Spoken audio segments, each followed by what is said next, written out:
आज मी उपासाची कुरकुरीत अशी चकली बनवणार आहे. त्यासाठी मी इथं हे 1 किलो बटाटे घेतलेत, हे उकडून घेतलेले आणि हा साबुदाणा घेतलाय बरोबर पाव किलो. आपण खिचडीला जसा भिजायला घालतो तसा हा मी रात्री भिजत घातलेला होता सकाळी चकली करण्यासाठी. मस्त असा हा साबुदाणा पण भिजलेला आहे. आता हे बटाटे आपल्याला एकदम बारीक किसणीने किसून घ्यायचे. हे असं एकदम जी बारीक किसणी असते ना तिने किसून घ्यायचं. यामध्ये गुठळ्या अजिबात झाल्या नाही पाहिजेत, नाही तर चकली घालताना चकली व्यवस्थित येत नाही. हे सगळे बटाटे आपल्याला असे किसून घ्यायचे. तर हे सगळे बटाटे किसून झाले. आता कढईमध्ये पाणी टाकून थोडासा साबुदाणा आपल्याला थोडा शिजवून घ्यायचा आहे. आता कढईमध्ये इथं आपल्याला थोडंसं पाणी टाकायचं आहे. ते पाणी आपल्याला कडक होऊ द्यायचं. या मापानं मी 2 वाटी साबुदाणा भिजायला टाकला होता. मी याच पातेल्यानं 1 पातेले पाणी गरम करायला ठेवले. एवढं आपल्याला लागत नाही, आता बाजूला काढून घ्यायचं थोडं. आता याला चांगलं कडक होऊ द्यायचं.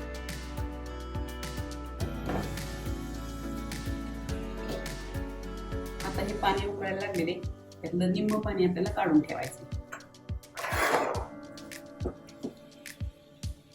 बरोबर अर्ध पातेले मी पाणी काढलेले. तर यामध्ये हा भिजवलेला साबुदाणा टाकायचा आणि चांगला मिक्स करायचा. थोडंसं पाणी वरती टाकू. काय होतं, साबुदाणा जर कमी भिजला असेल तर हे गरम पाणी जास्त लागतं. जर चांगला भिजला असेल तर कमी पाण्यामध्येच हा साबुदाणा शिजतो. त्यामुळे पाणी गरम करायचं आणि थोडं अगोदर बाजूला काढायचं.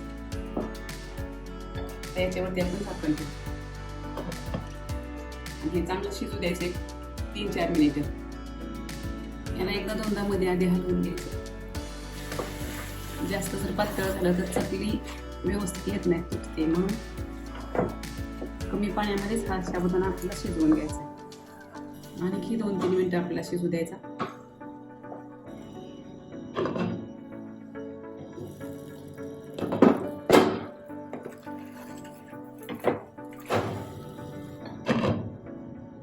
आणखी थोडंसं मी पाणी टाकलं,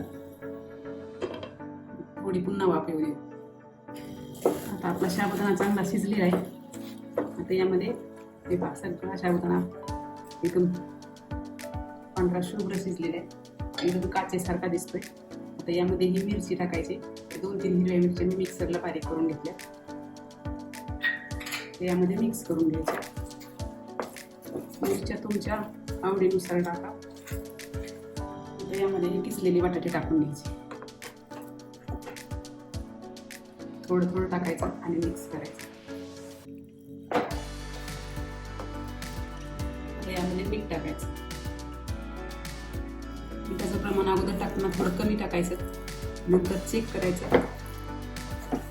थोडीशी टेस्ट घ्यायची आणि मग कमी जास्त पडलं तर आणखी टाकायचं. एकदाच जर जास्त टाकलं तर त्यातलं काही काढता येत नाही. हे पदार्थ आपल्याला वर्षभर पुरवायचे असतात. त्यामुळं मीठ अगोदर टाकताना कमीच टाकायचं. बटाट्यामध्ये आपला साबुदाणा दिसत सुद्धा नाही, इतका पूर्णच जास्त शिजलेला होता. त्याच्यामुळे काय होतं, चकली एकदम खुसखुशीत होते. आता हे व्यवस्थित मिक्स झालेले. अगदी 2 मिनिटं वाफ येऊ द्यायची आणि थंड करून चकली घालायची.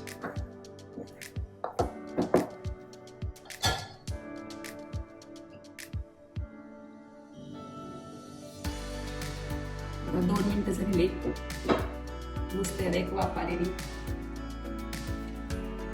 गॅस बंद करायचा आणि थोडंसं परतून हे काढून घ्यायचं. हे मिश्रण एका ताटामध्ये आपल्याला काढून घ्यायचं.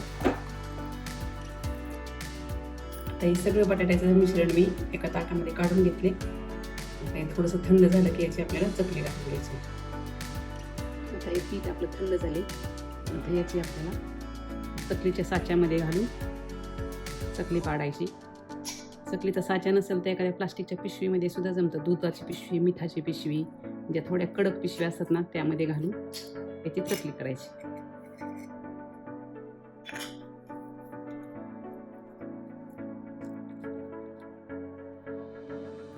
मस्त आपली आता ही चकली तयार झाली.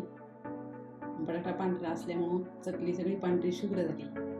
बटाट्याचा पिवळा असेल चकली आपोआपच पिवळी होते. आता ही 2-3 दिवस आपल्याला कडक उन्हामध्ये वाळू द्यायची. आता ही चकली दिवसभर सुकलेली आहे. संध्याकाळी आपल्याला ही अशी पलटून घ्यायची आणि फॅन खाली ठेवायची. दुसऱ्या दिवशी आपल्याला ही उन्हामध्ये वाळवून घ्यायची. ही चकली आता आपली 2-3 दिवसाच्या उन्हामध्ये पूर्णपणे वाळलेली. आता ही आपल्याला तळून पाहिजे. 1 किलो बटाटा आणि 1/2 किलो साबुदाणा याची एवढी चकली वाळून झाली.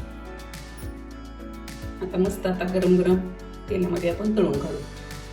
आता कढईमध्ये मी तूप टाकलेले, उपासला तळायचं असल्यामुळं आपण एक चकली यामध्ये तळून घ्यायची. मस्त अशी तळून झाली. साबुदाणा एकदम यातला पाळ एकदम मोठ्यासारखा फुगलेला आहे. सगळ्या चकल्या आपल्याला अशा तळून घ्यायच्या. प्रत्येक चकलीतला साबुदाणा आपला पूर्णपणे फुगलेला आहे. आता आपली साबुदाणा चकली तयार झाली तळून. एकदम खुसखुशीत होते. आता आपले ते लगेचच त्याचे तुकडे तुकडे होतात. मस्त अशा प्रकारे तुम्ही सोप्यात सोपी चकली करून बघा. आवडल्यास लाईक करा, शेअर करा आणि चॅनलला सबस्क्राईब करा.